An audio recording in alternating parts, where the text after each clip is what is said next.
Cine ಪ್ರೇಮಿಗಳು ಖುಷಿಯಾಗಿದ್ದಾರೆ. ಯಾಕಂದ್ರೆ ನಗರದಲ್ಲಿ ಇಂದಿನಿಂದ ಚಲನಚಿತ್ರೋತ್ಸವ ಶುರುವಾಗಿದೆ. ಇವತ್ತು ಬೆಂಗಳೂರು ಫಿಲ್ಮ್ ಫೆಸ್ಟ್ಗೆ ಸಿಎಂ ಚಾಲನೆ ಕೊಟ್ಟಿದ್ದು, ನಾಳೆಯಿಂದ ದೇಶ ವಿದೇಶಗಳ 200 ಸಿನಿಮಾಗಳನ್ನು ಕಣ್ತುಂಬಿಕೊಳ್ಳಬಹುದು.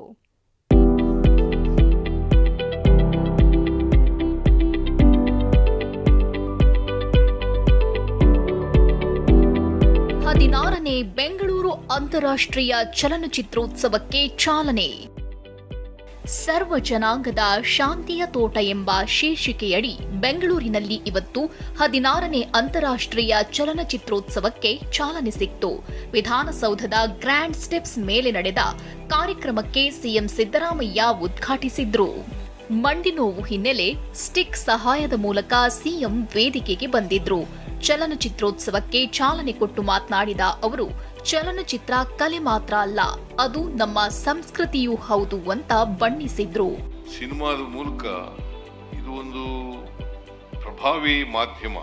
ಈ ಮಾಧ್ಯಮದ ಮೂಲಕ ನಾವು ಚಲನಚಿತ್ರವನ್ನು ಏನಂತೀವಿ ಅಂತಂದ್ರೆ ಸಮಾಜದ ಬದುಕಿನ ಪ್ರತಿಬಿಂಬ ಅಂತ ಕರಿತೀವಿ. ಅಷ್ಟಿಗೆ ಸೀಮಿತ ಅಲ್ಲ ಇದು. ನಟ್ಟು ಬೋಲ್ಟು ಟೈಟ್ ಮಾಡೋದು ಗೊತ್ತು, ಕಲಾವಿದರಿಗೆ ಡಿಕೆ ಕ್ಲಾಸ್. ಇನ್ನು ಬೆಂಗಳೂರಿನ ಚಲನಚಿತ್ರೋತ್ಸವದಲ್ಲಿ ಬೆರಳೆಣಿಕೆಯಷ್ಟು ಕಲಾವಿದರು ಮಾತ್ರ ಪಾಲ್ಗೊಂಡಿದ್ರು. ಇದಕ್ಕೆ ಡಿಸಿಎಂ ಡಿಕೆ ಅಸಮಾಧಾನ ಹೊರಹಾಕಿದ್ರು. ನೀವೇ ಬಾರದಿದ್ರೆ ಚಲನಚಿತ್ರೋತ್ಸವ ಯಾಕೆ ಅಂತ ಪ್ರಶ್ನಿಸಿದ್ರು. ಅಲ್ಲದೆ ಮೇಕೆದಾಟು ಪಾದಯಾತ್ರೆಗೆ ಕಲಾವಿದರು ಬಾರದಿದ್ದಕ್ಕೆ ಕಿಡಿಕಾರಿದ್ರು. ಹೀಗೆ ಮಾಡಿದ್ರೆ ನಟ್ಟು ಬೋಲ್ಟು ಟೈಟ್ ಮಾಡೋದು ಗೊತ್ತು, ಶೂಟಿಂಗ್ಗೆ ಪರ್ಮಿಷನ್ ಕೊಡದಿದ್ರೆ ಆಯ್ತು ಅಷ್ಟೇ ಅಂತ ನೇರವಾಗಿ ಎಚ್ಚರಿಕೆ ಕೊಟ್ರು. ಬಟ್ ನನಗೆ ಈ ಫಿಲಂ ಇಂಡಸ್ಟ್ರಿ ಬಗ್ಗೆ ಬಹಳ ಕೋಪ ಬಂದ್ಬಿಟ್ಟಿದೆ, ನನಗೆ ಸಿಟ್ಟು ಬಂದ್ಬಿಟ್ಟಿದೆ. ಫಿಲಂ ಚೇಂಬರ್ ಆಫ್ ಕಾಮರ್ಸು ಈ ಆಕ್ಟರ್ಗಳ ಬಗ್ಗೆ ನನಗೆ ಸಿಟ್ಟು. ನಮ್ಮ ನೀರು ನಮ್ಮ ಹಕ್ಕು ಅಂತ ಪಾದಯಾತ್ರೆ ಮಾಡೋದು ಕಷ್ಟ ಕಾಲದಲ್ಲಿ ಬೆಂಗಳೂರಿಗೆ ನೀರಿಗೋಸ್ಕರ.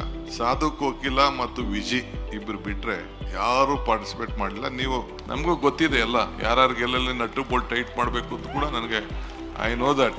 ಇನ್ನು ಚಲನಚಿತ್ರೋತ್ಸವಕ್ಕೆ ಸಂಬಂಧಿಸಿದ 5 ಪುಸ್ತಕಗಳನ್ನ ನಟ ಶಿವರಾಜ್ ಕುಮಾರ್ ಬಿಡುಗಡೆ ಮಾಡಿದ್ರು. ಇದೇ ವೇಳೆ ಮಾತನಾಡಿದ ಶಿವಣ್ಣ, 2 ದಿನಗಳಲ್ಲಿ ಮತ್ತೆ ನಾನು ಶೂಟಿಂಗ್ನಲ್ಲಿ ಭಾಗಿಯಾಗ್ತೇನೆ ಅಂದ್ರು. ನಾಳೆದಿಂದ ಶೂಟಿಂಗ್ ಶುರು ಮಾಡ್ತಾ ಇದ್ದೀನಿ. ತಮ್ಮೆಲ್ಲರೂ ಸಹಕಾರ ವಿಶ್ವಾಸ ಹೆಂಗಿತ್ತು ಅದೇ ತರ ಆ ಸಹಕಾರ ಇರುತ್ತೆ ಅಂತ ಭಾವಿಸ್ತೇನೆ. ಇನ್ನು ನಟ ಕಿಶೋರ್ ಮಾತನಾಡಿ, ಶಾಲಾ ಪಠ್ಯದಲ್ಲಿ ಸಿನಿಮಾ ಸೇರಿಸಿ ಅಂತ ಮನವಿ ಮಾಡಿದ್ರು.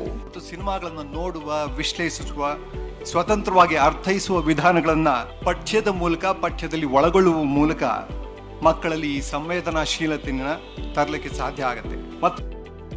ಚಲನಚಿತ್ರೋತ್ಸವದಲ್ಲಿ ಕನ್ನಡ ಮೂಲದ ನಟಿ, ಸದ್ಯ ಕಾಲಿವುಡ್ ಟಾಲಿವುಡ್ನಲ್ಲಿ ಸದ್ದು ಮಾಡ್ತಿರುವ ಪ್ರಿಯಾಂಕಾ ಮೋಹನ್ ಪಾಲ್ಗೊಂಡು ಸಂತೋಷ ವ್ಯಕ್ತಪಡಿಸಿದ್ರು.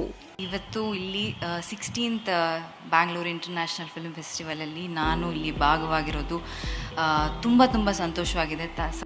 ಇನ್ನು ಉತ್ಸವದಲ್ಲಿ 60 ರಾಷ್ಟ್ರಗಳ 200 ಸಿನಿಮಾಗಳ ಪ್ರದರ್ಶನವಾಗಲಿದೆ.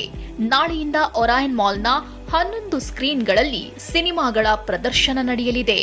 ಜೊತೆಗೆ ಮಹಿಳಾ ಪ್ರಧಾನ ಸಿನಿಮಾಗಳ ಕುರಿತು ನಟಿ ರಮ್ಯಾ ಹಾಗೂ ನಂದಿನಿ ರೆಡ್ಡಿ ಅವರಿಂದ ಸಂವಾದ ಏರ್ಪಡಿಸಲಾಗಿದೆ. Bureau report, TV9.